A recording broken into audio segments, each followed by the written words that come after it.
Well, good evening, everyone. Oh, you can do better than that. We're going to do this again. Good evening, everyone. Good evening. That's not so bad. All right. Well, welcome, everyone.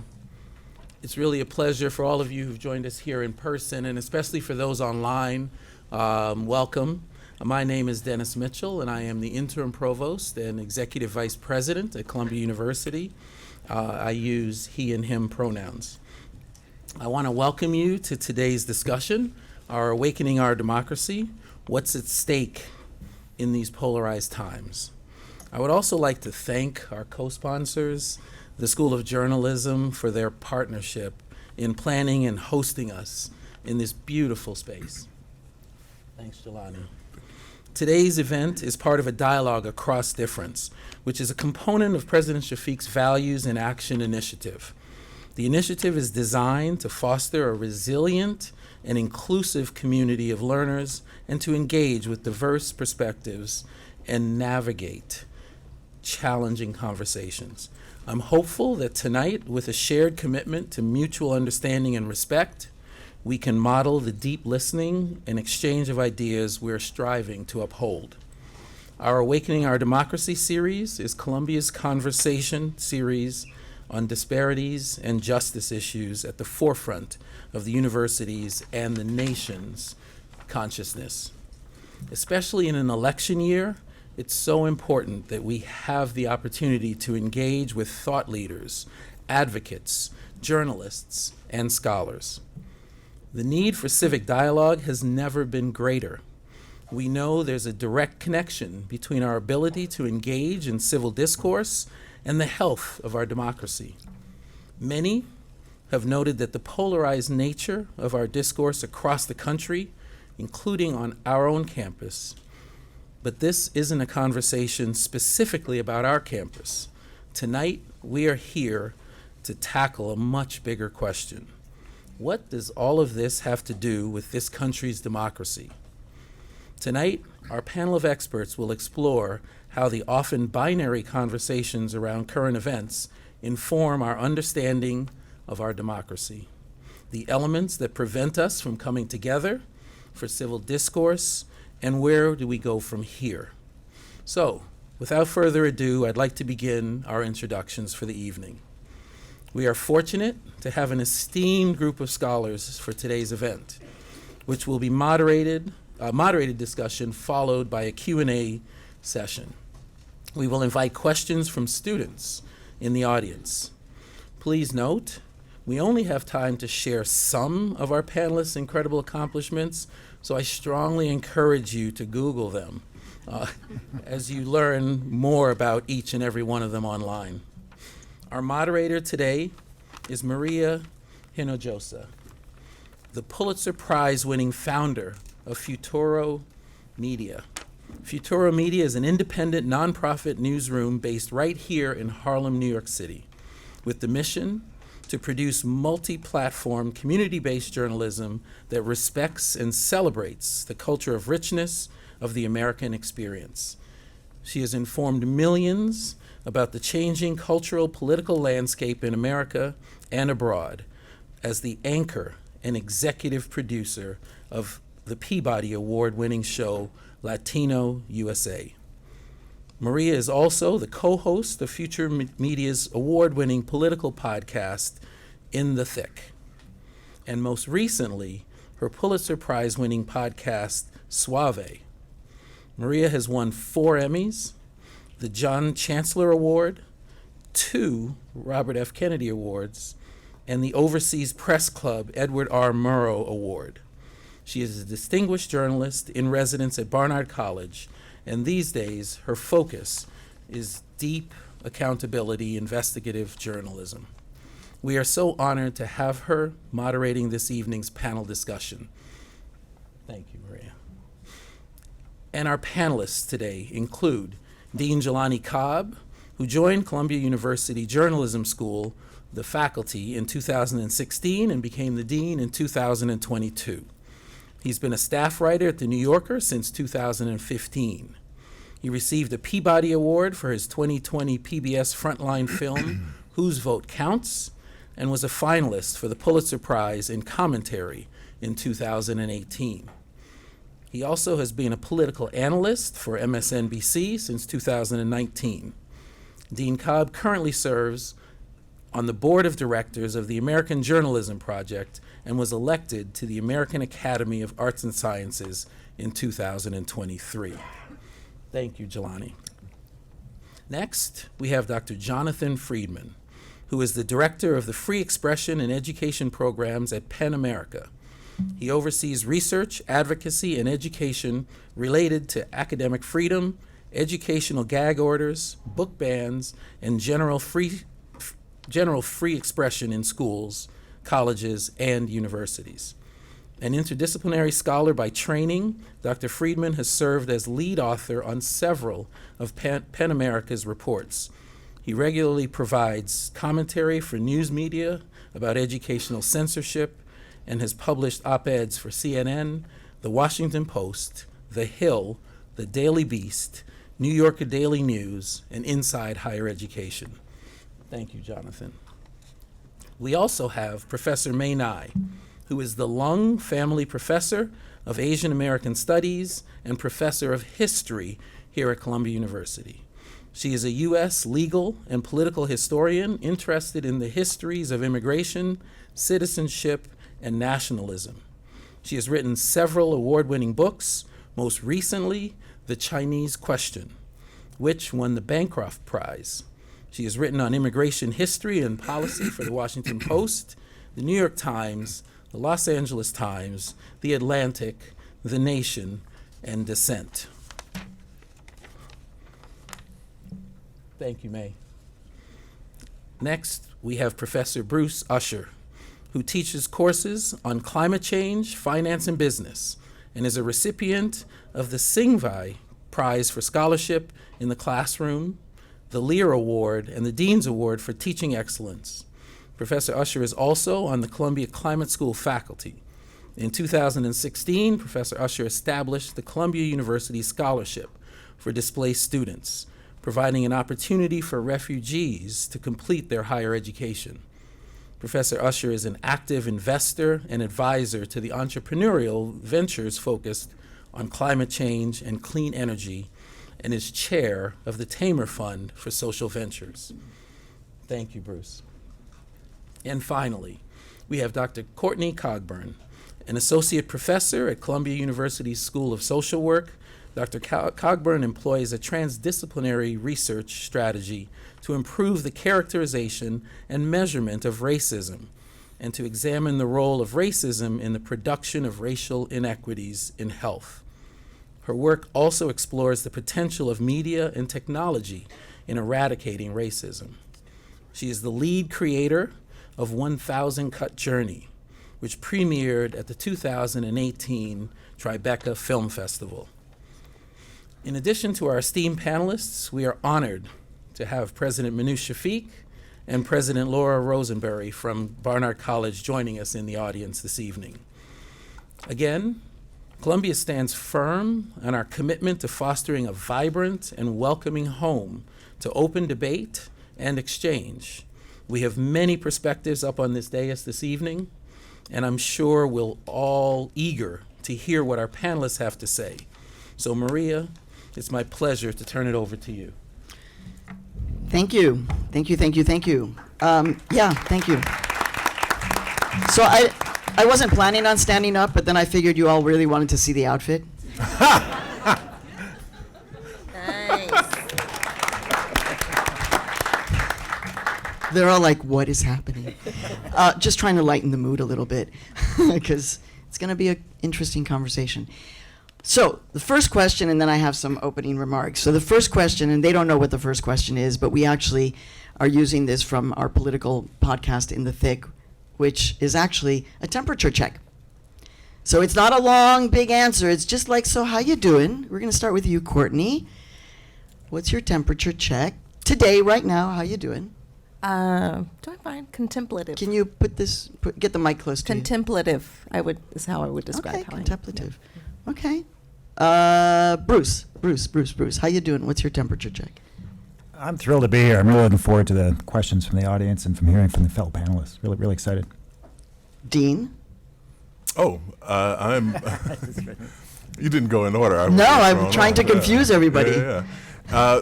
So I'm really good because also, we're hosting and, this is Pulitzer Hall. So I'm always thrilled whenever, the lecture room is full and we have President Shafiq here and President Rosenberg. We're really, thrilled to have everyone here this evening. Cool. Jonathan, what's your temperature check? Oh my goodness. I spend my days oscillating between great worry and then great optimism. So today's probably more on the worry side. But at the same time, pleased to be in a room full of people to talk about these things. Cool. May? Well, I'm a little nervous. I'm very happy to be here and very grateful for being invited. I think these are hard questions, and I hope we can have some open and honest discussion. So can you all you can move your microphones? Dean Cobb doesn't need to do anything, but the rest of you just maybe move them a little bit closer. I really want you all to be relaxed. My goal would be that our panel of esteemed people, so brilliant, erudite, actually that you interrupt each other. That would really be my hope, is that you have, we're just missing the tequila. So I actually... We can supply that, actually. We can... No alcohol at events where students are present. I know this. I actually, just so you know, I actually sip a shot of tequila every evening around this time. Any later and I can't do it. Just so you know, tequila helps control cholesterol. That is a fact. Not debatable. Actually, Dr. Alfredo Quiñones Hinojosa, former undocumented immigrant, now the head of neurosurgery at the Mayo Clinic, he's the one who told me that. So yeah, I really hope that we can actually interrupt each other. It's okay. Like, if we had the tequila and we were all sitting around at my house, we'd all be kind of jumping in, and so that would be my goal. And we will open it up to questions, primarily from the students, is who we're hoping to hear from. So my temperature check, I also, like May, I'm a little bit nervous. So today I taught, and I was just like, we're going to end class a little early, because this is what it looks like when a professor is a little nervous. And they were like, oh, because I want my students to know everything about what's happening in my life as a professional, because that's what I teach. I'm a professional who is now on the campus. And I would say still I battle every day to fight through for the optimism. And when I do that, and now I'm just going to give my opening remarks, and then it's really about this, but I really wanted to just kind of get these things off my chest, as it were, because my necklaces are really bling, bling, bling, okay? So I fight for a hope, a sense of optimism and hope. And I do that because when I get really, as a journalist, I go back to my founding father as a journalist. And thankfully, there's a statue of him just 4 blocks from my house, and that would be Frederick Douglass. And so when I think about the hell that I may be living through, I'm like, but think about what Frederick had to go through. And he made it. And your experience as a journalist in this country is tied to him and all of his descendants, Ida B. Wells, Jovita Idar, Ruben Salazar, Molly Ivins. We are all part of this long arc of journalists of conscience in this country, and we play a particular role. So I lift myself up in that. But I also think about it historically, because I know I'm only 25, but I have this long historical vision of decades. The polarization that I've lived through. I wrote this. I wrote, my life in the United States equals polarization. When I was a kid, there were assassinations here. Student protesters were killed by the National Guard. There were protests like at the Democratic National Convention. I was living in Chicago. So we saw that. Young people getting their heads beaten open for doing nothing, which is why, and just trigger alert, right? Some of you may be just like, but when I was growing up, we called them the pigs. There was no other in my house of Mexican immigrants, because we saw what happened. We saw it on television. There was a lot more, some of you know this, right? There was a lot more that we were seeing then on TV, actually, on the TV news. But also, there was class polarization, right? I mean, I was growing up on the south side of Chicago, where it was predominantly black, and then I'd go to El Barrio Mexicano, where it was all Mexicano, and then on the very north side, it was all white. You know, so I understood, like, what is going on here in terms of, and again, always from an immigrant perspective, because I had a Mexican passport and a green card. And by the way, the experience of mis and disinformation, though intense now, has always existed in our country. Mm-hmm. And even though, if you want a fun way to find out about this, watch a TV show on HBO, or is it Max, called The Plumbers, which is about Watergate. And you will see how at that time there was the active use of mis and disinformation by the Republican Party, then in the White House. So also not new in our country. Propaganda, not new in our country, though difficult for us to use these terms. And specifically on the question of immigration, which is one of the most polarizing points, right, in our country right now. A history, I would say, Dean Cobb, of our fellow journalist colleagues of our generation who are just frankly lazy and grew up on a diet of anti-immigration journalism that can't think beyond a narrative of, oh my God, they're coming and this is terrible. Hello, we have been here since forever as immigrants in this country, and if we were going to destroy this country, it would have happened already. Right? Feet on the ground. Now, I do want to talk about the elephant in the room, right, which is what's happening on our campuses, on our two campuses. So you need to know that as a kid growing up on the south side of Chicago, yes, I went to the University of Chicago High School. My father was a medical doctor at the U of C, but I didn't really know about the Ivy League. But then I found out about Columbia, and the way I found out about Columbia was through the protests of 1968. And so Columbia, to me, it first was in my mind as like, whoa, what a cool place. Wow, you have students who are so committed to stopping a war, to bringing the war right to the campus, that they did this. Wow. So there was an attraction to me for this campus, for the fact that it was a place that allowed, right, that kind of protest. And you know, President Barack Obama shut down Hamilton Hall. You do know this, right? He led the anti-apartheid movement on this campus and shut down Hamilton, wherever. Hamilton, where Hall. And then I and myself and journalist Laura Flanders, we shut down the Barnard College, giving a Medal of Honor to then the representative to the United Nations, Jeane Kirkpatrick, who we knew was a warmonger at that time. And we took on the Barnard administration. It was a challenge. They rescinded the award. So to me, it's all a part of difficult moments, but we don't stop.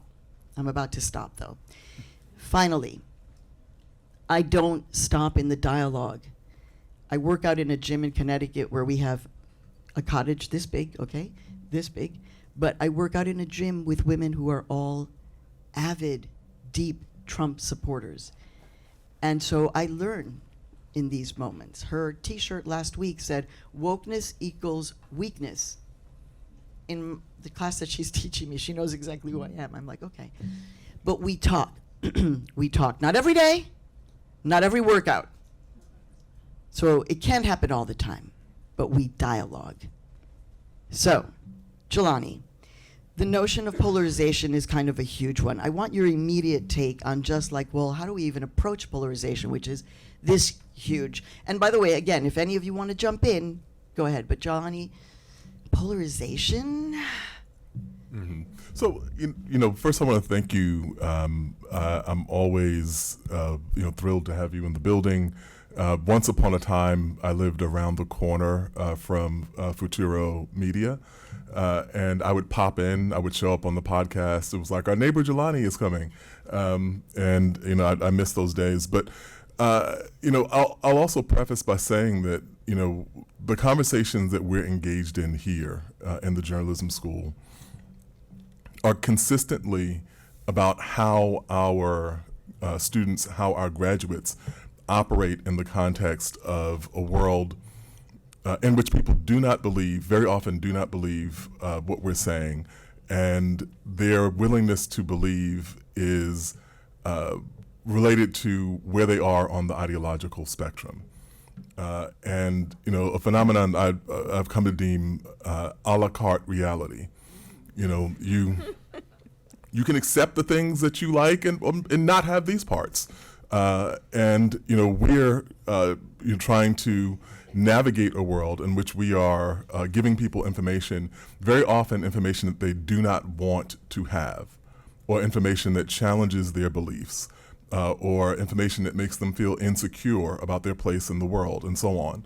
And the easiest response to that is simply to say, oh, that's fake, or that's media bias, or that is, not to say that we're perfect. We're far from it.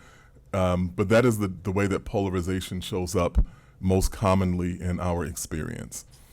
Now, because my approach to journalism is always inflected by history, I do want to give a little bit of context here. We're in the year 2024. I don't believe that history repeats itself, but there are familiar echoes in the past. If we were to go back a century ago to 1924, and May can talk about this, far more eloquently than I, but we would go back to 1924, we would see a similar upsurge of xenophobia, nativism, condemnation around issues of immigration. And so, when I would talk with my students, I would say, okay, an exercise.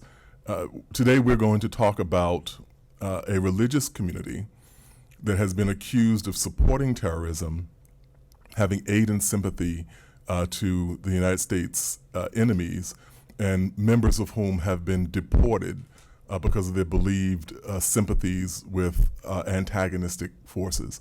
And people will say, oh, we're going to talk about Muslims after 9/11. I'll say, no, we're going to talk about Jews after World War I. And so we'd have that same kind of conversation, like, oh, okay, we're going to talk about a community that has been accused of bringing drugs into the country, of kind of harboring narcotics traffickers, and of taking jobs from Americans. And people are like, oh, we're going to talk about Latinos, we're going to talk about Mexicans. I was like, no, we're going to talk about the Chinese in the 19th century.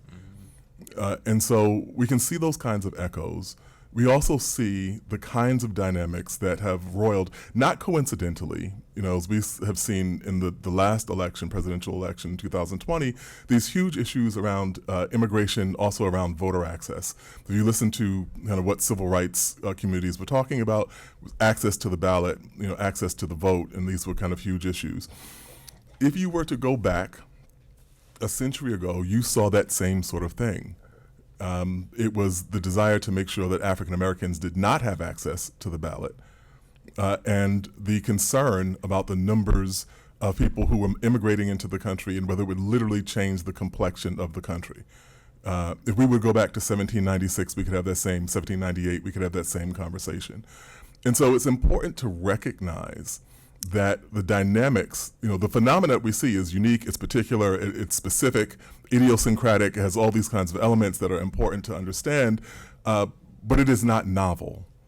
And as we're looking at the polarization that we're operating in, we should be informed about the forces that drove polarization in earlier times as well. Can I jump in with another year? I was just going to say May. I don't want to talk about 1924 because it's the 100th anniversary and that's all I'm doing this year is giving lectures about 1924.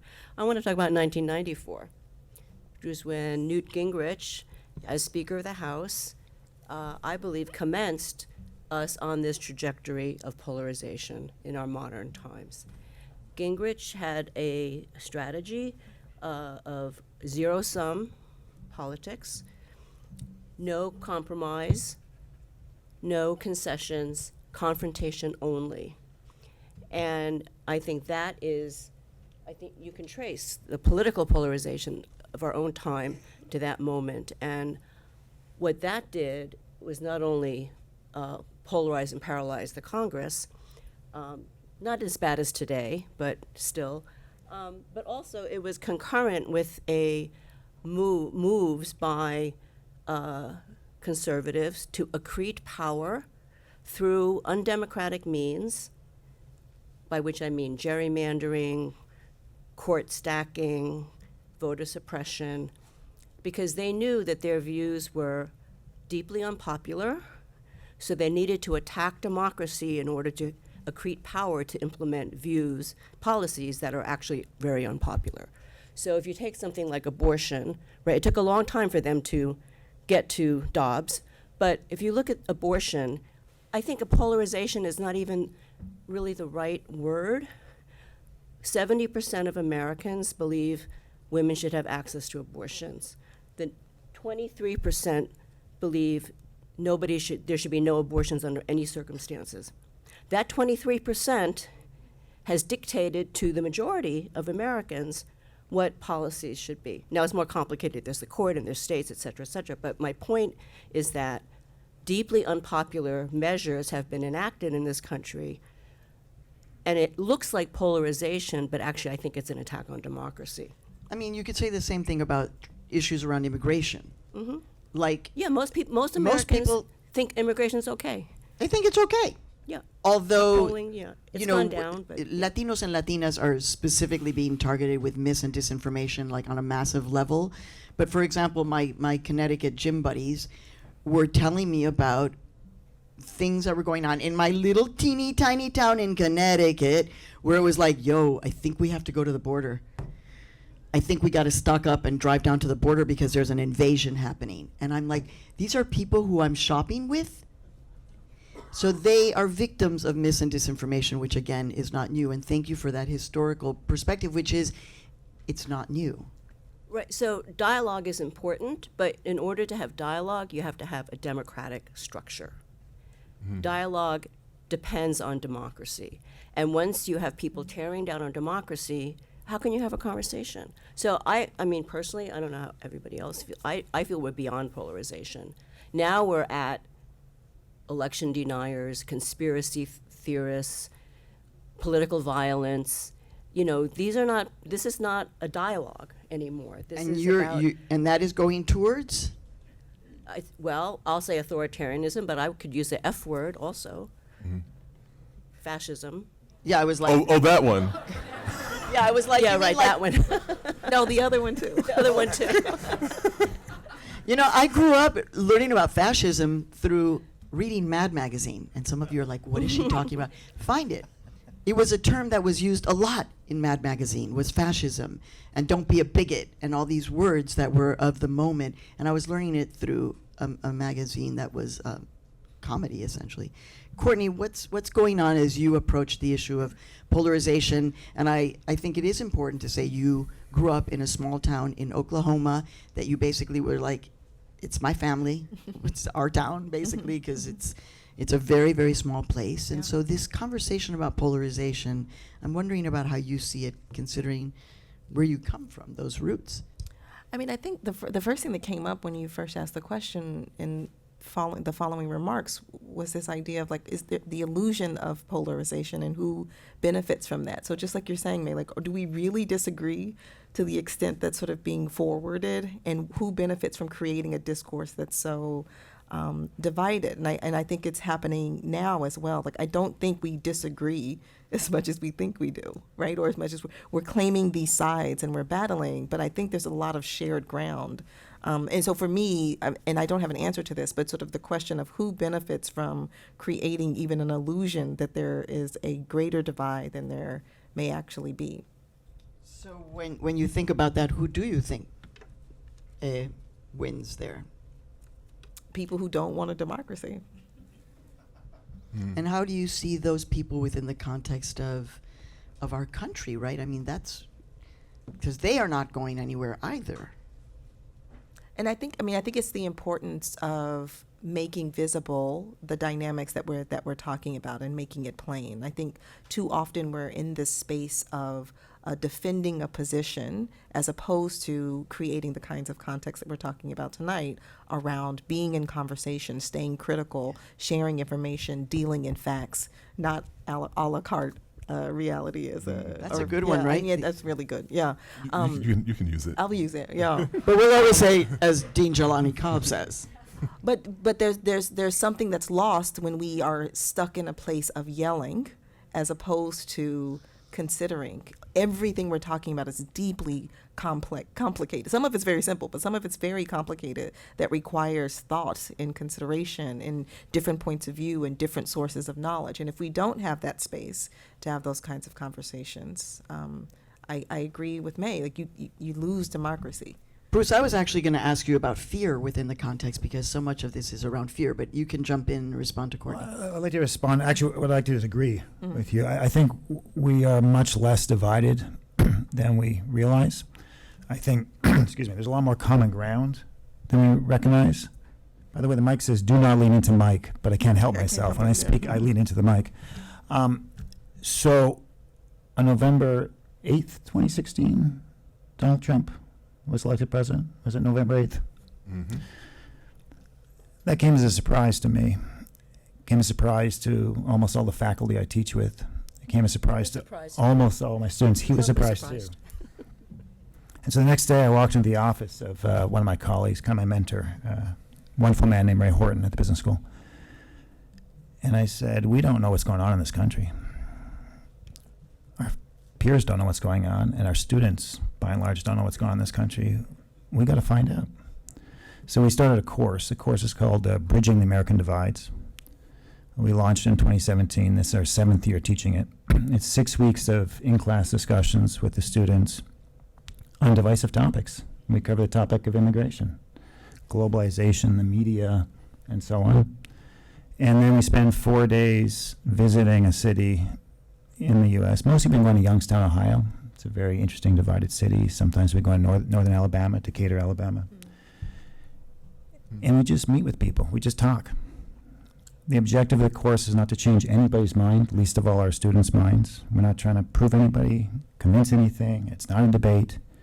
It's simply to understand why we're polarized, what's going on out there, why do people have these positions. And you know what happens when you sit down and actually talk to someone face to face? By the way, 1 year we're going to do this online because of COVID, 2020. Class was a disaster. Cannot have these conversations online. When you talk face to face, we're not that far apart. We have a lot of commonalities. And the problem is, in the modern era, we don't talk much. We're not much in the gyms talking to people. I love that. Not to make people are doing what you're doing, Maria. I didn't know what I was doing. I wanted to work out in the gym, and all of a sudden I'm like, oh my God, here it is. And it is a great exercise. But I want to disagree a little bit. okay, but wait, but all right, but then Okay. Jonathan, you're coming No, up. go All ahead. right, go ahead, May. Go. Well, I think we have common ground, and then we don't. There's a lot of things that Americans don't agree about. And Jelani gave you a whole list going back to the 18th century. There are serious issues where Americans have been divided. And the answer to, a lot of this goes to who's included and who's excluded, right? And on what grounds do you include people and exclude people? And we have had a long history of people who are excluded trying to be included. And the more you have that, the more you have a more robust democracy.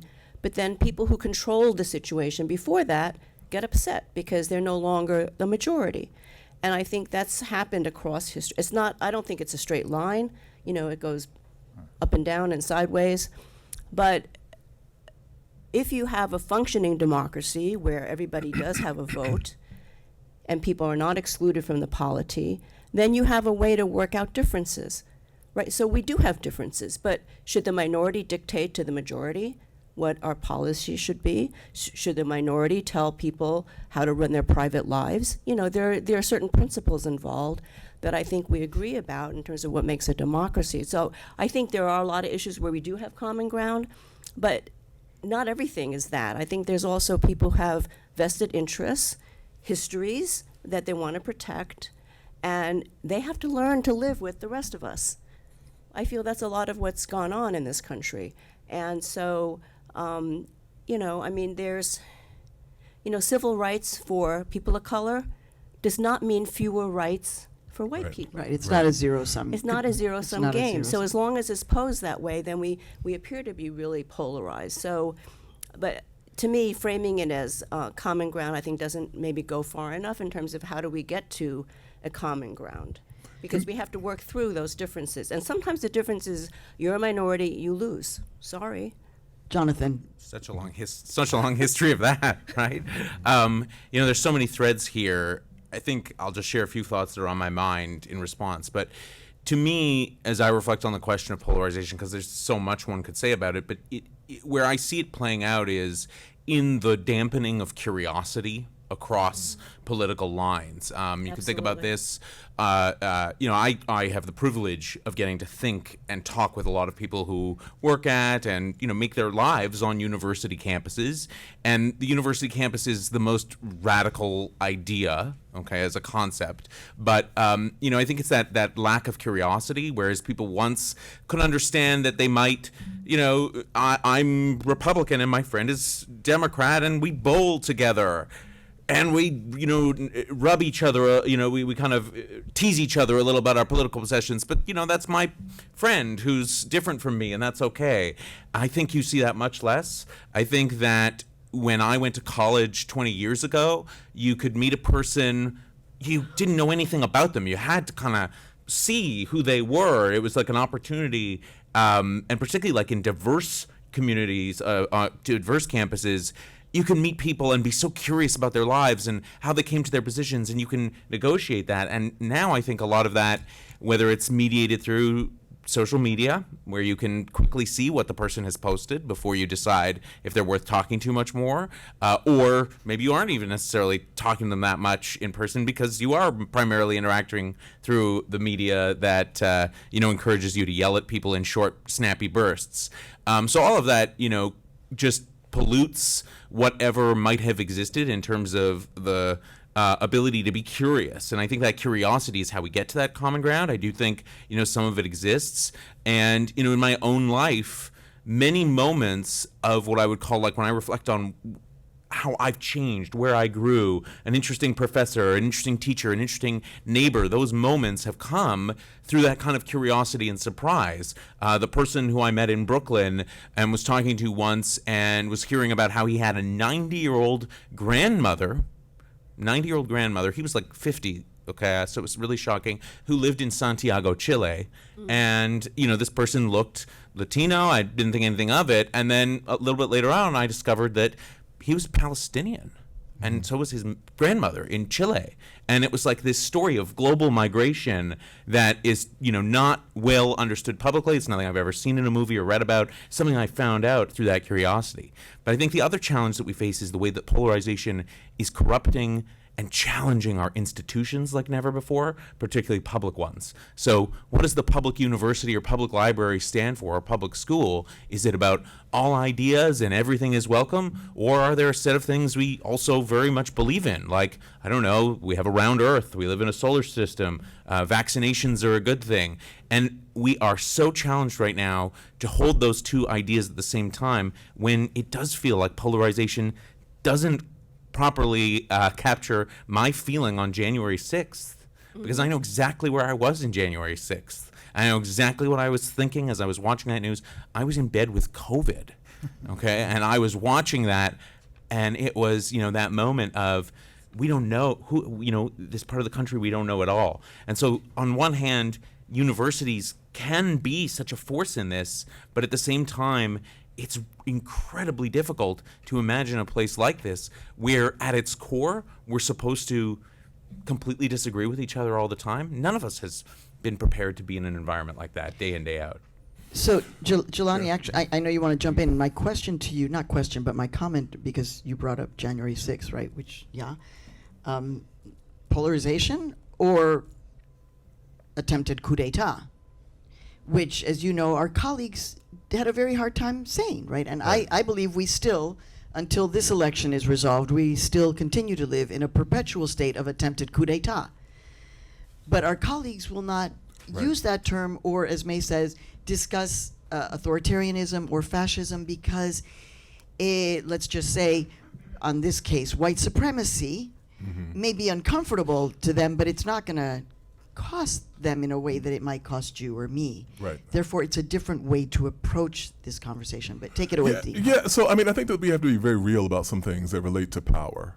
You know, that there are dynamics like in the society in which people have a kind of false sense of people who are unlike them or different from them in some superficial way or some substantial way as being an enemy or the opponent or something. And I think that that's kind of one part of this. But another part of this is that, you know, there is a very real concerted effort to preserve power on behalf of some elements in the society that have traditionally had a disproportionate share of it.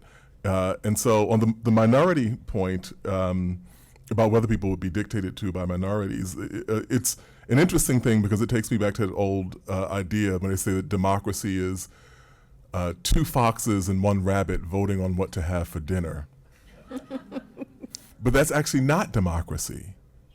That's majority rule. Democracy would be we don't eat anything until it's unanimous, which means that we're all equally empowered. And so when we're talking about that kind of power sharing arrangement to people, you know, the foxes in the society think that that's not a good thing. And we cover this, we report on this, and to the lines that that Maria was talking about, we went through. We could create an anthology of the euphemisms for the behavior that was attendant to Trumpism. You know, my favorite was the economic anxiety one. You know, they were screaming every kind of misogynistic epithet, every kind of racist idea.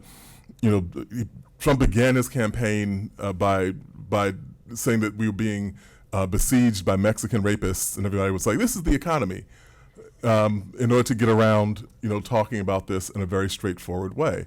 The last thing that I'll say about this is a kind of like biographical detail. I apologize if you have heard this before because I've been telling this to anyone who will listen. We like this stuff. We like this. Right. I am from Jamaica, Queens. Well, actually, Donald Trump and I are both from Queens. He is from Jamaica Estates. I am from South Jamaica. Those two neighborhoods have exactly the relationship you would presume based upon their names. Jamaica Estates is elite, traditionally upper class white. South Jamaica was working class, black and brown, literally divided by the Long Island Railroad train tracks. And so he grew up in a point where Queens was the second whitest borough in New York City. It was so white that when Jackie Robinson, the famed Dodger second baseman, moved to Queens, a cross was burned near his property to let him know he was not welcome there. That's what Queens was. The Queens that I grew up in was what it is now, en route to becoming what it is now, the most diverse county in the United States, where by some estimates as many as 800 languages are spoken. Oh my God, that sounds so scary. It sounds so scary, but what, Oh my God. what it translates into is like a lot of good ethnic cuisine. And a lot of good people to fall in love with. I mean, I'm just saying. Like, mean, there it is. What if the headlines, Dean, if you and I had been running the papers, right, and we were like, oh my God, 15,000 Bangladeshis are arriving. It's going to be amazing. Right. You know, or 10,000 people from Honduras. Do you know how they're going to transform our roofing system? I don't know, anything that they are known for, to celebrate it. Instead, it's the terror. It's the terror. And so people of his generation had that response. You know, of his generation of Queens residents. For those of us who are old enough to remember the TV show All in the Family, Archie Bunker, who was the besieged but lovable bigot. That show was set in Queens. It was supposed to reflect the anxieties of Trump's generation of white Queens residents and the distinction between what happened after the 1965 Immigration Reform Act and how it transformed all of this. It is not coincidental that the most xenophobic politician in modern American history is a product of the most diverse county in the United States. There is a relationship between those two things. And we love Can that. I amend your fox and rabbit story? Go, May. I think what the foxes did was that they prevented 100 rabbits from being in the room to vote. I would look at it that way. They took care of business. Well, I just think that, well, Go on. Now May is about to let it be known. Go on. well, I think that, I want to go back to this point about dialogue. Okay. Because I think dialogue really is important, and that's a lot of what we've been talking about, right? How should journalists speak? How should journalism encourage dialogue among the citizens, not be an echo chamber for Fox News or whatever. Or I think what plagues mainstream journalism is this both sidesism. So The pros and cons of cannibalism, for example. yeah, or that whatever Trump does gets a huge amount of attention, and Biden doesn't even get a fair shake. I mean, there's this very weird both sidesism in journalism. But I think that I really want to stress that dialogue requires democracy. And if we don't have a democratic structure, if we don't have a democratic culture, we can't have dialogue, because then people are shut down, they're suppressed, etc. And I just want to talk about what's happening here at Columbia, if I may. Go. Because I think that, I was looking at the website today, and I think the website is really beautiful when it states our values. We uphold the values of teaching people how to think, not what to think, helping students discover the many complex ideas to every issue, creating an environment where people feel challenged and learn to navigate the discomfort that comes with it. I think that's really beautifully stated. I feel sadly we haven't lived up to those values recently. Student groups have been banned. We have a task force on anti-Semitism, but not on other forms of racism. And I just think that, certain phrases or utterances are kind of deemed outside the bounds of discourse because it makes some students feel uncomfortable or harmed. And I think if we really want to have dialogue, we have to have a situation where everybody can have freedom of speech, that we uphold academic discourse, we don't punish students or faculty for speaking things that some people feel are unpopular. So I think it's a really fraught moment here, and if we're going to have a dialogue, and I'm really thankful for this opportunity, I think we have to go back and look at the values that we say we have and think about how we can actually live up to them better.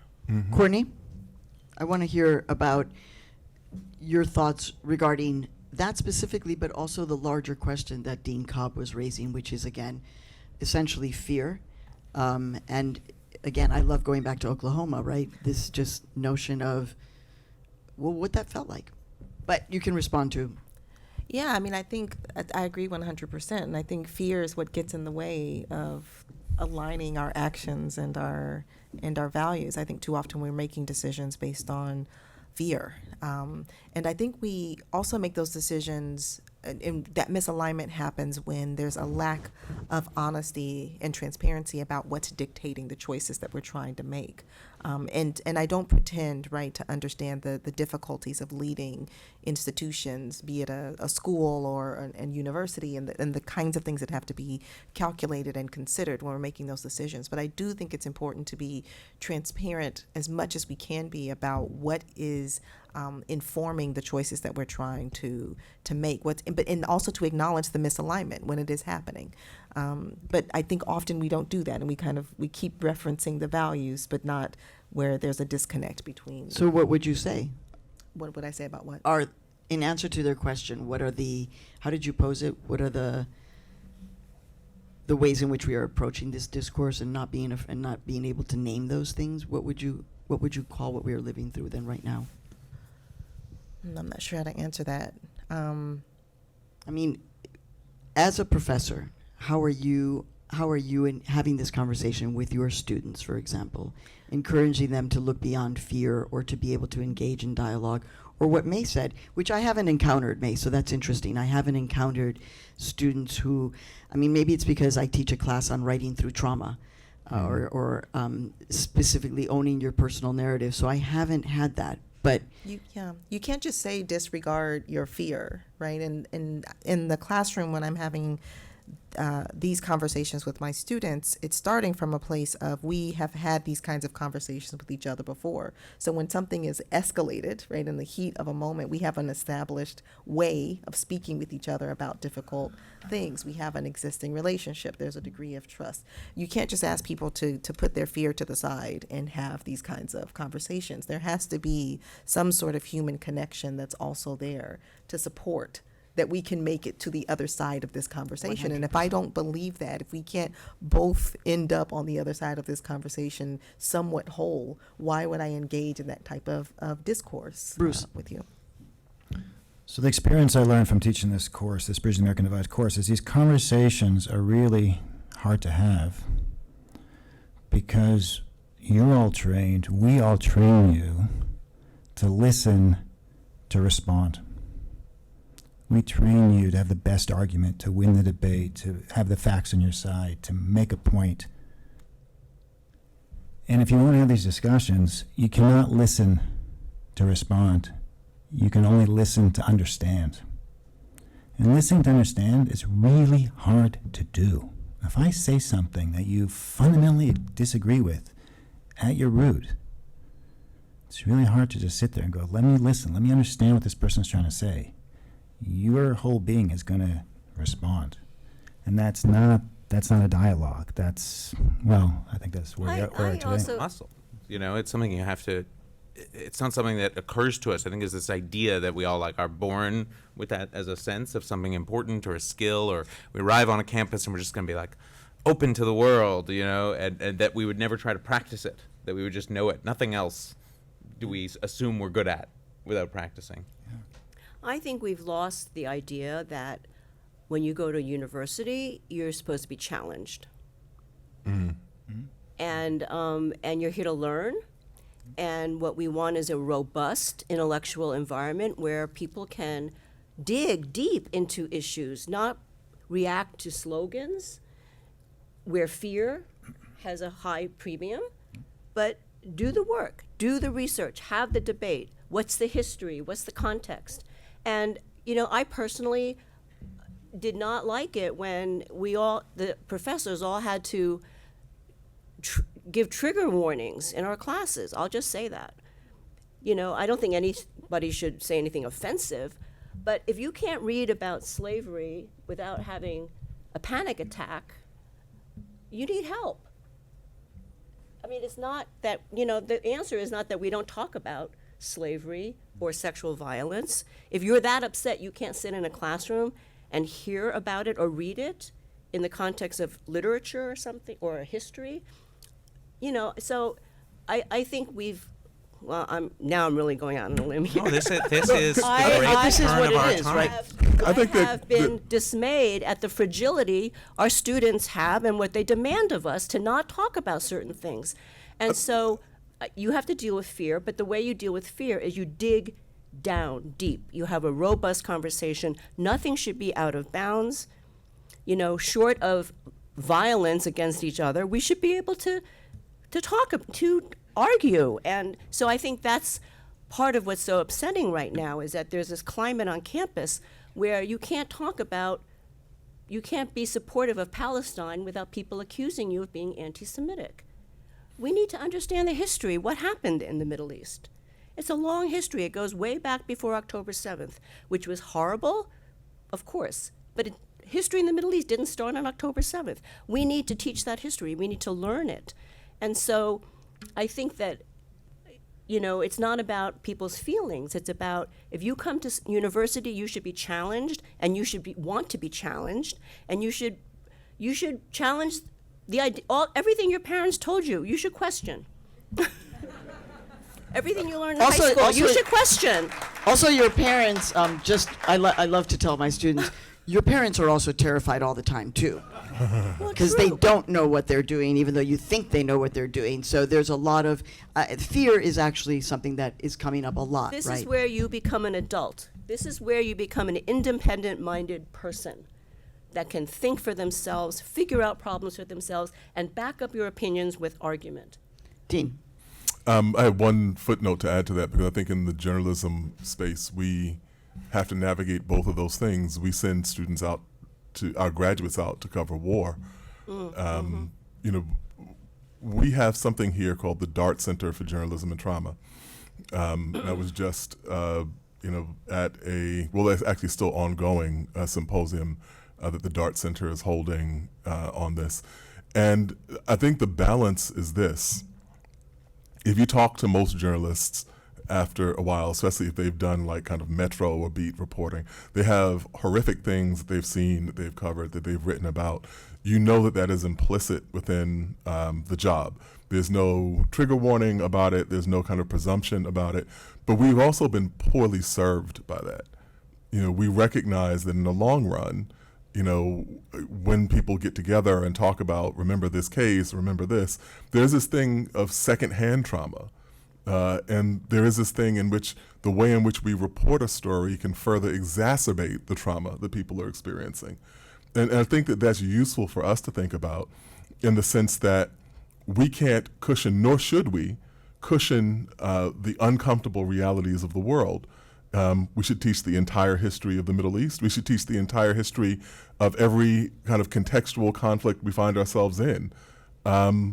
We should also be clear about providing people with the resources they need to navigate that emotionally. I think that there's no shame in operating on both of those poles simultaneously.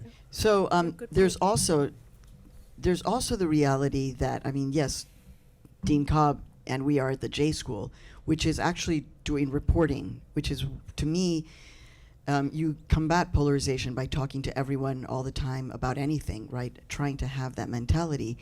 But when you go and you engage with people, let's just say the question of immigration in New York, the fact that the wall has come here, right, in many ways, and that we have a mayor who is instigating so much of this. What can we do, especially in a place like New York? Well, I went down to the Roosevelt Hotel, which is now, you know, what are they calling it? The new Ellis Island, right? Mm-hmm. Because it's where the migrants and refugees are being situated. But when you ask the question to somebody, one of the women who I met, who was out in front at about 8 o'clock in the morning, and I just was like, so I asked her if she knew about the protests that were happening. She was like, ¿qué? Almost like, we don't have time to be thinking about the protests. We're busy. We're trying to make things. We're trying to make things happen. And I said to her, you know, there's a lot of talk about your presence here and what you might be taking, and I said, do you see yourself as a victim of any sort, or do you see yourself as a woman who is going to get things done? And she was like, I am not a victim. I am not a victim. I'm getting stuff done. And the other untold story was that she said, when I got, because I'm like, well, how did you get from there to here to, you know, and she was like, well, anyway, I land in LaGuardia, and I'm trying to figure out how I'm going to get to the church where they had told me I needed to go. And New Yorkers at the LaGuardia airport are walking up to her and giving her cash. So now, based on an actual conversation, a bunch of these things that have been reported about have actually been deconstructed. So you're not hearing about the protests. I want the headline to be, New Yorkers are giving away free cash to people who they see at LaGuardia Airport. They're taking the time to stop at LaGuardia and say, hey, I think you need this.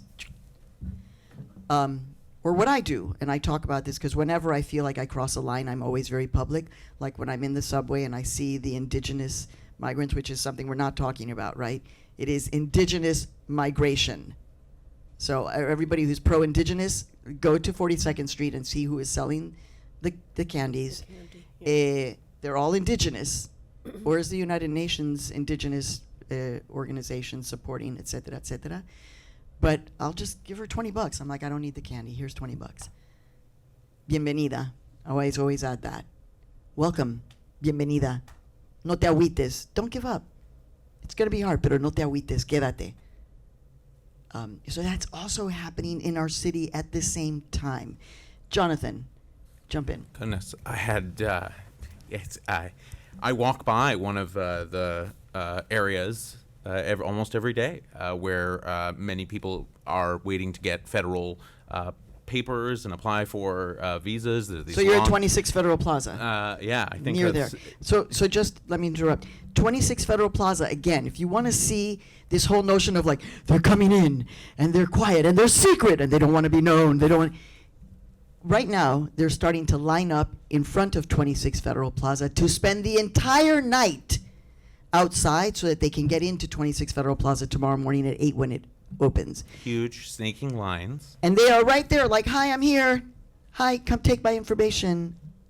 Jonathan. And they're there with their families, and they're cold because It's it's cold. winter, and the line is entirely outside. And I walk by this line a lot, and I think about these issues a lot. But what I was going to say, I want to go back just for a minute here to the fox and the rabbit. Okay, so there's, we're in danger of stretching gonna the let this analogy go, so yeah. far. But what I was thinking about there is, I was thinking about all the ideas that the foxes actually kind of circulate, so that the rabbit, perhaps is more confused. And maybe there's 100 rabbits, but they actually like the foxes. The foxes are their friend, and the foxes talk about things that resonate with them, like parents' rights. And having been at the center of, for the past 3 years, we are also living through a moment that is verging on the closest to every kind of moment that any free speech advocate would look back historically and say was a kind of very dark period in American history. There are more laws trying to control what people can say in universities and schools or give books in libraries being proposed or have already been passed today than ever in the 1950s. The combination with Dobbs is creating a situation which is not being well documented at all about how we teach and talk about abortion and women's rights in public institutions in a whole bunch of states, which feels akin to the Comstock era, the way in which there was an effort to criminalize sexual activity, and that also in all of it, the effort to demonize and kind of push back to the margins and into the closet the entire LGBTQ community. I mean, day in, day out right now, there is a radical view that, a book about, two penguins in Central Park who might be gay is pornographic. That is pornographic. I'm not making that up. And so in terms of like people living in multiple realities, and in terms of the rhetoric that's being used right now, it's a real challenge if those rabbits can't tell anymore. Right. Who's telling what's truth? I mean, how many of us have any idea the things that we absorb from TikTok or anywhere else in the news anymore? Everything is distrust. Everything is uncertain. A lot of us have very strong convictions, but I think we're somehow hardening, and a lot of the time we're hardening around like the wrong issues and not being well informed. And the biggest issue that I see in all of that is that even the concept of free speech itself has been so warped in some of these debates. I mean, you close your eyes. 5-6 years ago, we would be talking about a conversation about the snowflakes and the trigger warnings, and how we have to provoke the students and not be afraid of bad ideas was all conservatives. It was all politically conservative.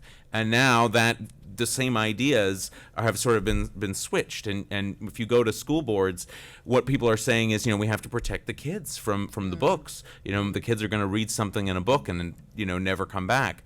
And it's like this alternate reality where I feel like some politicians ought to just kind of sit down with like themselves from 6 years ago, or that sounds things frightening. like that. But universities just seem caught in this crazy situation in the middle. All right, so we're going to open this up now to student questions, and we have a microphone over there. And remember, I think what we wanted to do is to try to get 3 student questions, boom, boom, boom, one after another, and then we can respond.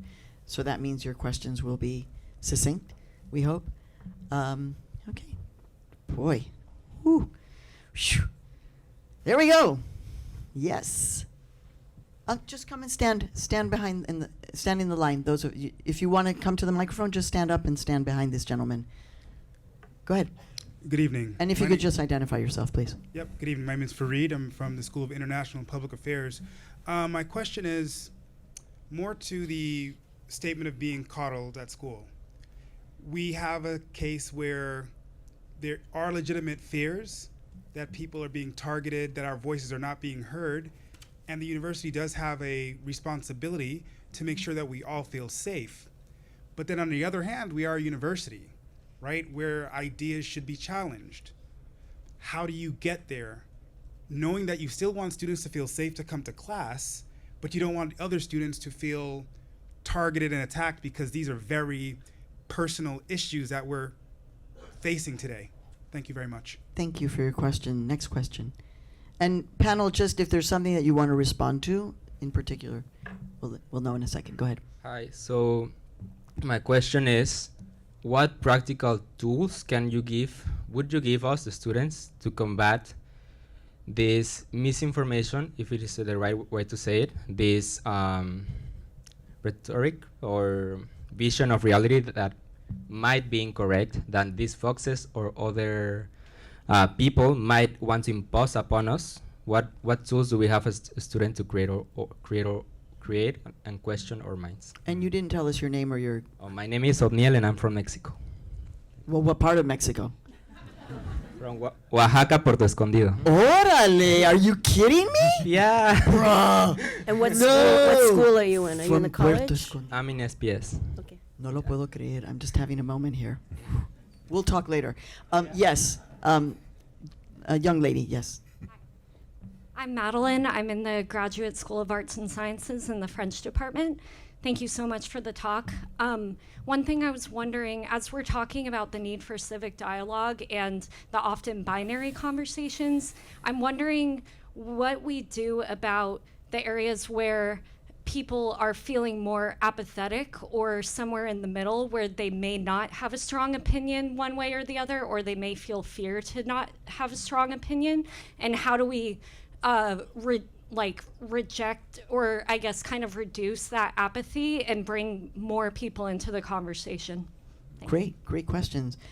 Anybody want to jump in? We have basically the question of balancing student safety between difficult conversations, some tools to combat the mis and disinformation.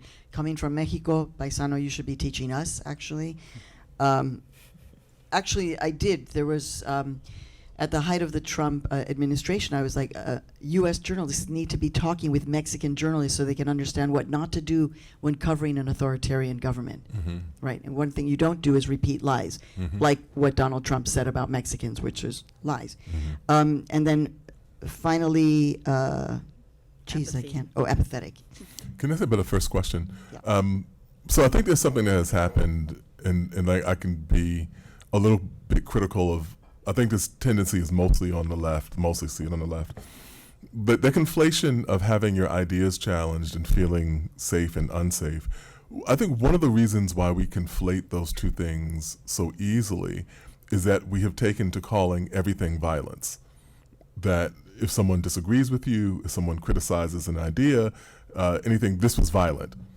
And if it's violent, then you would react in the way that most people react to violence, which is to feel unsafe or to feel justified in being aggressive or canceling that person out or any of these things. But actually, that's not violence. Especially in the journalism school, we talk about this a lot because we get exposed to things that actually are violent. And so there's a distinction between something that's violent and something that you just don't like. And we should be mindful of that. That said, I've never thought it was that complicated to hold both ideas in your head simultaneously. That, in my classroom, I said, everything is on the table. We respect everyone's opinions. You also do not have permission to attack people personally around aspects of their religion, their gender, their sexuality, of any kind of ad hominem kinds of behaviors that could reasonably make a person feel unsafe. And I think that we have to pare those things away from each other in order to be able to engage. Because I've been in conversations where I had an argument that I thought was like waterproof, and then it got shot full of holes. And I did feel unsafe about it. I felt unsafe because I wasn't as smart as I thought I was. And that was an unsafe feeling for me. But that wasn't the same thing as being in jeopardy. Yeah, if speech can be violence, I always think it can be met with the violence of the state, and I think that this sort of flexibility, let's call it, with terminology is what we see going on with, critical race theory and, gender ideology and a lot of like words that are being weaponized in state legislatures right now. I think all three of the questions, though, to me, have everything to do with like, what are we doing to create the culture on campuses that supports everybody learning together? And that seems like, wow, it's so simple, and don't we all kind of know that? And yet actually most campuses and most people who work there don't have much of a plan for how to do that, haven't thought about what it really takes in much depth. Most professors can tell you a lot of their training came as grad students when they just sort of started talking to rooms full of people, and then they did that for a while, and they did it more and more, and then they got tenure and just kind of keep doing it, and that's what they do. That's what they were. That is the training, right? And then most of the students, if they had the right moment in the right milieu, they had a good experience maybe in a residence hall, and most of the people who work in universities, sometimes, let's say, had like positive experiences and like the idea of working at universities, but them too. And you find yourself in this moment where I say like universities are radical. It is a totally radical idea to like go live or go work or go eat or go be in a room full of people that you might like not agree with anyone in a room. And like you're gonna like work together somehow. You're gonna sit on committees. You're going to sit in discussions. Actually, that is kind of like unlike anything else you'll ever encounter. Even if you work in any job you're going to have one day, you're likely to have more in agreement with the people you work with in that field, a shared disciplinary background, maybe shared values, than you do in theory on a university campus. And yet, like, nothing really exists. So I would say my answer to all three questions has everything to do with how we change the conversation about what we're here at a university to do. And it starts at the beginning, like when you come into campus, when you start working on a campus, when you get hired as a professor, what is that year or two that you're going through that gives you the tools to talk about how we just reset the expectation that everybody has an opinion on everything, because in social media days we all must know, we can all make the video about what we think about everything right away, and we actually just sort of have to learn to say to one another, I haven't thought fully about that, or I haven't made up my mind yet, or I have some ideas but I'd like to learn more. And I think there's just an opportunity right now for the universities around the country, and this is a very common conversation, to sort of pause, take a deep breath, and kind of just reinvent what this looks like, because I think the tools, remarkably, actually, a lot of universities have the tools to do this. They just, don't talk to each other well. We have the tools, and you have the tools. The tool is called critical thinking, and you apply that critical thinking to understanding through reading, through understanding context, because everything has a context. Everything. Nothing exists in this world by itself. Everything has a context. So what is the context? Understand the history, what got us from where we were before to today. These are all things that require critical thinking, deliberation, careful consideration. And, we have our core curriculum here at Columbia. Now, I have my criticisms of the core. I think it's still too Eurocentric. But one of the good things about the core is that students study debates that took place in different parts of the world, in different time periods. They don't just read an opinion. They read the debate over it. And so if you can think about how people debated, I'm going to say it again, slavery or whatever, or women's rights. These were debates that they didn't start today, right? So you need history, you need context, you need knowledge, and then you need the fortitude and the courage to come to your own conclusions, right? As our website says, we don't tell you what to think, we tell you how to think. Those are our tools. And as long as we are in an atmosphere where certain phrases or chants are considered out of bounds, we're never going to get to that part of the critical thinking. Right? We have to step back away from that, because some students say they feel hurt. Actually, I'm just going to say this too. I mean, a lot of students feel afraid and feel for their safety. Not just Jewish students, our Palestinian students, our Arab students feel very afraid because they don't feel they have the same rights to express themselves. And so I don't think that's acknowledged. There's an asymmetry of, I think I'm just going to say there's asymmetry of respect for free speech because there's certain bounds have already been drawn about what's acceptable. And so if I feel that you saying something that I don't agree with makes me afraid, I think we have to step away from that paradigm. We should say, well, what do those phrases mean? What's the history behind those phrases? It's very complicated. You know, from the river to the sea, that was invented by the Likud party to take all of Palestine, Israel, and get rid of all the Palestinians. That's the eliminationism of from the river to the sea. It's an Israeli slogan. So, but let's get into that history. Let's talk about it. And so I think that we have the tools. It's what we do here. It's what we've been doing here for decades, for scores of years, since Columbia started, is to teach you how to think, not what to think. And I think if we can return to that and cut through this atmosphere of tension and anxiety and fear. You know, let's get back to, like you said, the basics of learning. Which is why I will say, as a Barnard student, I took CC.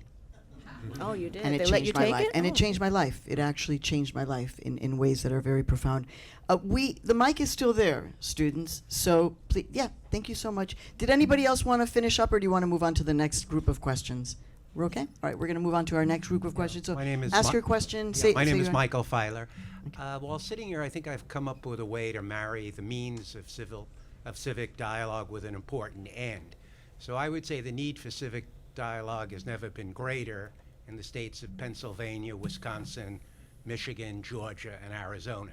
We have a very important election coming up, and I think the need for civil dialogue in those 5 states, which are going to determine the presidential election in 9.5 months, are very important. So I know I'm going to be in those states trying to convince people, and I urge other people to do the same to try to prevent Donald Trump from So where are being you going? president again. Where will you be going? Pennsylvania, it's closest. Which is fascinating. Okay, Pennsylvania, whoop, literally 45, all right, an hour. It is a swing state. What is the swing within the swing? Anybody know? The swing populations within the swing state? Latinos. So people are like, wait, Latinos in Pennsylvania? Yes, get Oh, ready. yeah, It's actually yeah, the yeah. group that I am most focused on. And if you're watching what Kamala Harris has been doing, she's been hanging out a lot in Allentown and Reading, which is actually a center of the Puerto Rican, and there's a community, and there's been a lot of organizing around that. So it is a state, and it's right here. Okay, go ahead. Just I have to, of course, add the old political saying about Pennsylvania, which is that it's Philadelphia and Pittsburgh with Mississippi in between. And Mississippi now, actually, in real life, and there also, is filled with Latinos and Latinas. So Mississippi is going through a massive transformation. So it's all changing. So By the way, some of those Latinos in Mississippi, because they're going to want to be like everybody else in their communities, if it's predominantly white, they will end up becoming Republican and voting for Donald Trump. Because of that dynamic of wanting to be a part of what they consider the real America. Okay, go ahead. Just identify yourself again real quick and your question. Sure. My name is Ian Boring, the School of General Studies. My question is with regard to the arbitration of civic dialogue, because I think that there's like an assumption of kind of an absence of power, but all dialogue is happening within a context of power.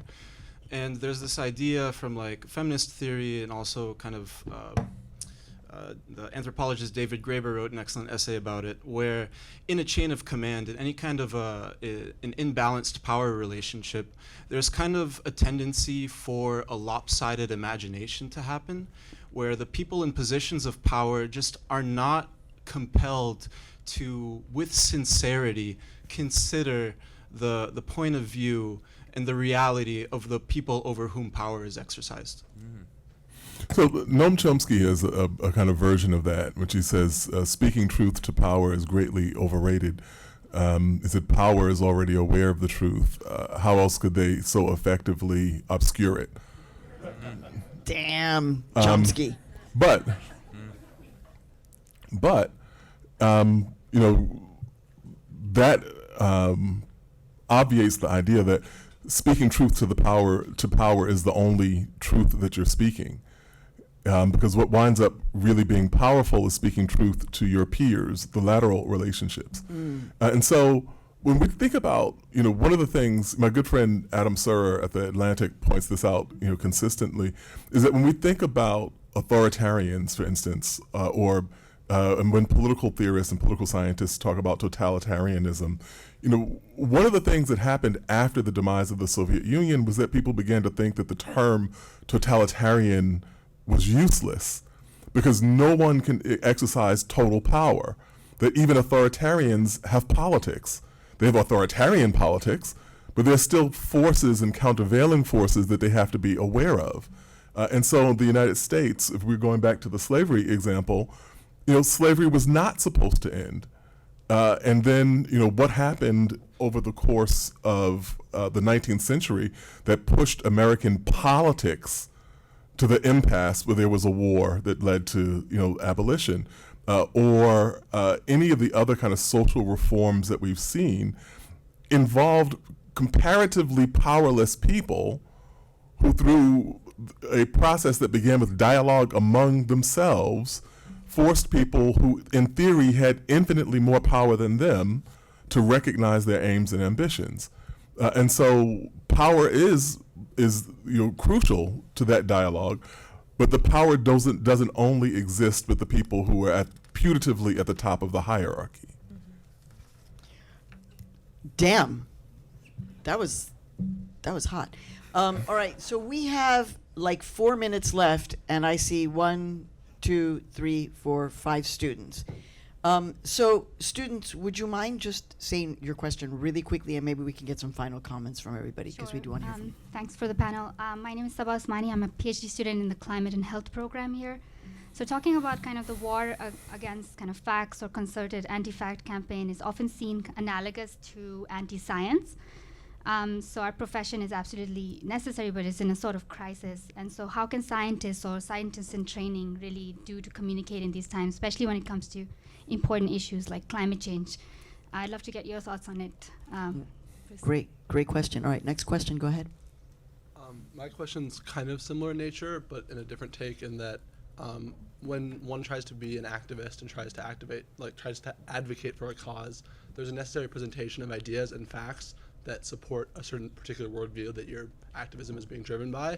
And I wonder what options and methods can be taken to try and get a group of people who have ideologically opposed activist goals into a room to have dialogue, because they will present facts, the same shared group of facts available to everyone in different ways so as to bolster their particular viewpoint. And that drives certain student groups into protesting efforts for dialogue, because it's a very complicated issue. And so I wonder what your thoughts are. Thank you. Okay, thank you for that. Identify your name, school. Edison Hong. I'm in the School of the Arts, playwriting.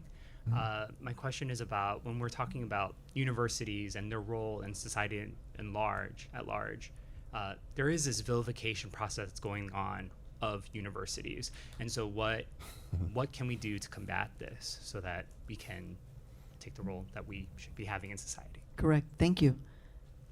Hello, my name is Paul, SBS. Thank you very much for the valuable conversation. My question is, so I've had many conversations with classmates. However, some of them are very focused and hooked on their opinion and unwilling to have a conversation. So my question is hate an opinion, and how am I able to have a conversation with my classmates? Thank you. Sorry for the philosophical question. No, we like philosophical, especially at the end. Hi, my name's Sophia. I'm an undergraduate senior in Columbia College. I just wanted to ask about the idea of this panel being civic dialogue, and as an undergraduate student, especially as a student journalist, I'm just wondering about like how we're supposed to believe in the tenets of civic dialogues when what's been happening on campus, we're not really allowed to take part in the conversations that lead to increased NYPD presence, the disbanding of student groups on campus, censoring of faculty websites, having to scan in with your ID on a closed campus, which I've never experienced in the 4 years that I've been here. Just curious about why that's really something you're trying to promote when our administration doesn't adhere to that. Thanks. And I think that's part of, thank you for your question. I think that's part of why many of us were like, how do we handle this? Because it is in fact an active conversation or lack thereof on the campus. Any quick final thoughts? Because I've been told that we have to wrap. I want to say something about civic engagement and talking to people that don't agree with you. I think you have to try. You have to try to talk to them. But there's some people who do not want to engage with you. And if we take that on a larger scale, right now, I mean, climate is a great example. You can't argue with the climate deniers. You just have to educate everybody else, right? If I'm going to Pennsylvania, I'm going to talk to the people I know who can be mobilized against the authoritarian threat, right? Women who are concerned about reproductive rights, people of color. I don't want to argue with the Trumpers, right? I think that's not where our time should be. So I think there's civic dialogue and then there's the authoritarian threat. And we have to try to have dialogue, but we have to, we meet the threat with votes, by voting. We take back our democracy. Our vote is not everything, but without it, we're screwed. So our vote is, right now, I think our vote is one of the most important things. We have to fight voter suppression, all the disinformation, and get our votes out, because that's how we squeaked through last time, and hopefully that's how we can beat the authoritarianism this time. Authoritarianism is not just the leader. The leaders have followers. Right. And so we have to beat them with everybody else. And this notion that it's like the election is decided or he's going to win, or that's part of voter suppression. Right? When you hear that and it's being talked about, just like in the midterms where it was like it's a red wave, there was no red wave. So think of those as acts of voter suppression. We're going to start with you, Courtney, and then just come on down, except for May, since she already spoke, to just give quick final thoughts. Yeah, two quick points. I think to the point about speaking truth to power, I think we have to stop starting at the point of assuming people just don't have the information and be clear that it's not just an absence of understanding, right? And I think some of the comments spoke to that. So think strategically about how we're engaging these systems. The second point, I think that we didn't get a chance to really grapple with, but we've touched on, is just the crisis of the university and society. What are we doing? Why are we having these conversations? What role and function do we think universities serve? And I think there's ways in which we're acting in defense and out of fear and not really rooting ourselves in the function of a university and the unique qualities of being in an academic institution, and reimagining what these institutions should be and how they should be functioning in society. So thank you, Courtney. Bruce. Two very quick points. There are a number of questions about where's a safe place to have these conversations. And a safe place, my colleagues are not going to like this, are in your classrooms, your professors. And if they're not having those conversations, you should ask them. We'd like to have these conversations. And if he likes a little support or tell the professor some ideas, go to a website, Braver Angels. They bring together people, red, blue is their thing, and how do you have these conversations? There's all sorts of little tricks to do in a way so you don't end up in a hostile environment, actually a productive environment. That's what those classrooms are for, is to have those conversations. So I would encourage that, even though not every professor wants to. And just one last point. It's not about the facts. I completely agree. Most people know the facts. And, for example, the fact is that minority, because of our electoral system, the minority in many cases has a lot of control in this country. But it's all about the perception. And the perception in this country is that the power is right here in this room. It's here in New York City. This is where the intellectual power of the country comes from. This is where the fiscal power comes from, the wealth. The business is controlled here. The thought comes from here. The media. How many TV shows are there set in New York City? How many are there set in Youngstown, Ohio? Right? The perception much of this country is this is where the power is. And that's bred a lot of resentment. And so while factually I completely agree with you, I don't think that's the way a lot of Americans feel. Geez, they just don't like Law and Order? I mean, just kidding. I thought the point about I don't get to peer. Oh, do you want to go? But you already gave your final. You can say. But if more. you want to take a Oh, go ahead. I was just going to thank the last student who spoke. I think what she said was really important, and I hope our leadership takes that really seriously. Thank you, That's babe. I thought the point about speaking to peers is really important to understand that, you know, if you think about any moment of major cultural change in the United States, where it's abolitionism, suffragettes, gay marriage, like how did that happen if everybody knew what to think and the truth was so absolute and the people in power were never able to squelch it? And actually, there have been very clear moments where power changes hands.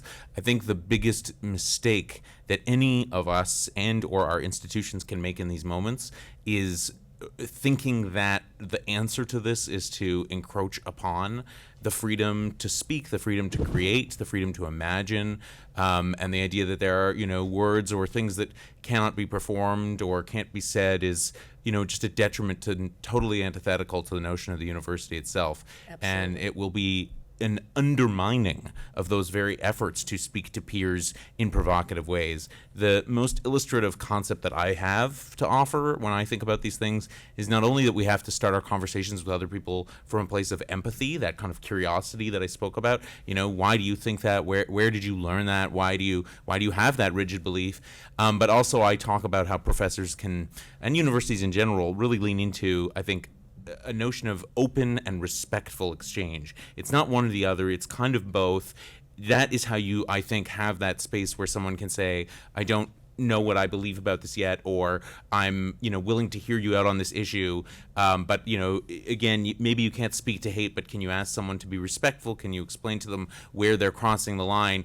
Can you try to lean into openness once? Can you try to lean into it a second time? And maybe on the third time you can't. Sometimes the dialogue, you know, isn't possible. Sometimes the power differential is too real. But I think that we can't lose sight of that. And, you know, speaking to the last student on the policies at universities, I think I really do fear that a lot of universities right now are kind of going too far and, you know, face real pressures to try and, I don't know, you know, the crisis mentality is real. It's very intense. But we are seeing, you know, once we start to give in on the idea of not protecting free speech to its fullest, you risk empowering all kinds of prohibitions, and the rationalization for a lot of things that we are seeing being prohibited right now is that, well, the universities can't run themselves, so the government better step in and do so. And so that's a really dangerous place that we're in. Slippery slope. Dean Thank Cobb, you. take us out.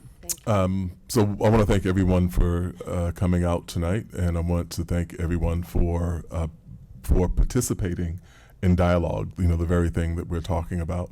And, you know, I'll just kind of dedicate my last comment to the student who asked the question about, you know, the values of the university.